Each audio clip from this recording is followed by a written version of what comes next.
diinkii doonay inuu duulo laakiin hadalka joojin kari waayey.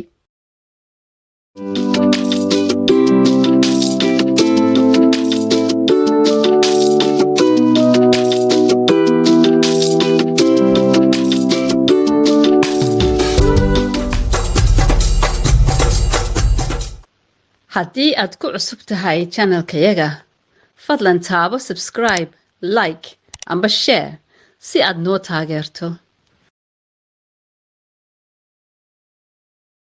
jaamac mar walba wuu hadli jiray. maalin walba wuxuu tegi jiray baliga. inta lugaynayo wuu hadli jiray.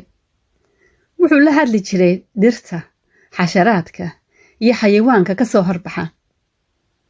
xayawaanka baliga jooga way ka daaleen. marka uu meesha yimaado waxay maqlaanba waa jaamac oo hadlaya. xayawaanka kii is yidhaahda hadalba wuu ka soo dhex galaa.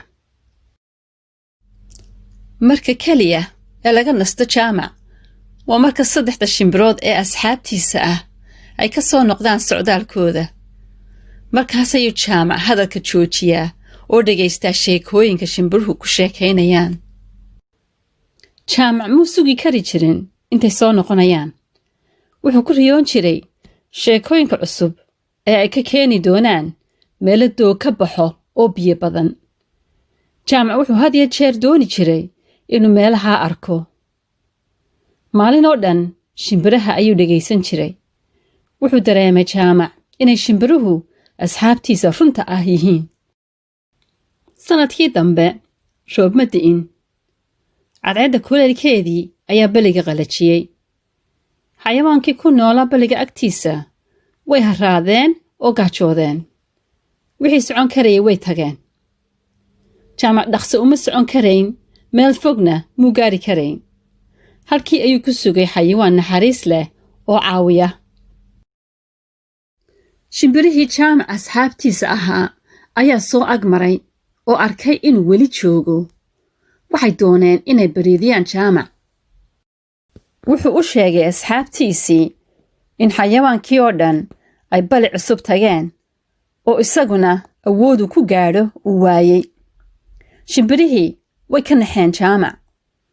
saaxiib ayay ahaayeen oo way jeclaayeen. shimbirihii fikrad ayay la yimaadeen. maadna soo raaci ayay yidhaahdeen. jaamac wuu qoslay. wuxuu ku jawaabay, waan jeclaan lahaa inaan idin raaco, laakiin baalan ma lihi oo duuli kari maayo. waxba ma laha ayay shimbirihii yidhaahdeen. annakaa ku qaadi doonaa. ushan xoogu qaniin. ma kari kartaa intaa? jaamac wuxuu yidhi, haa, daamankaygu waa xoog. halkii bay ka duuleen 4 saaxiib. shimbirta saddexaad kolba way eegtaa saaxiibkood. xoog ayuu qoriga u qaniinsanaa.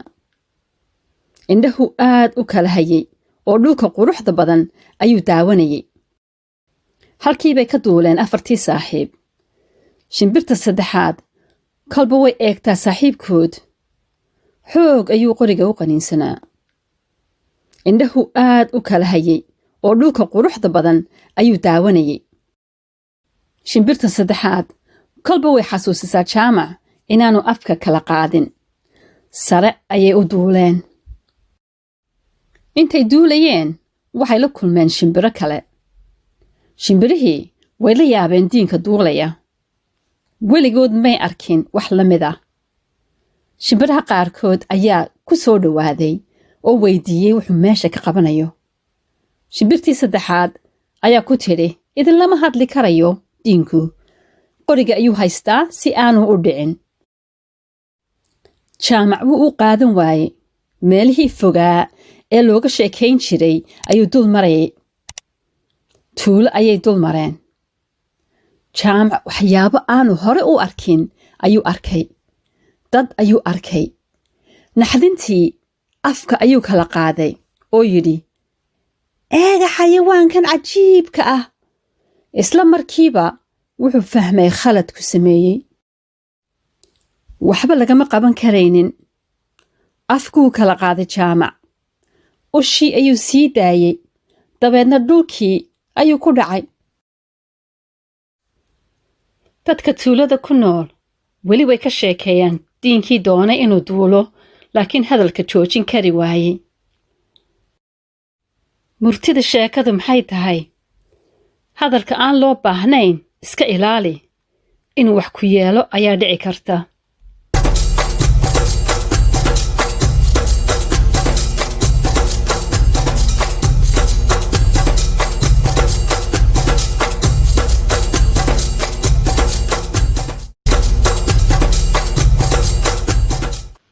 haddii aad ku cusub tahay channelkayaga, fadlan taabo subscribe, like amba share si aad noo taageerto.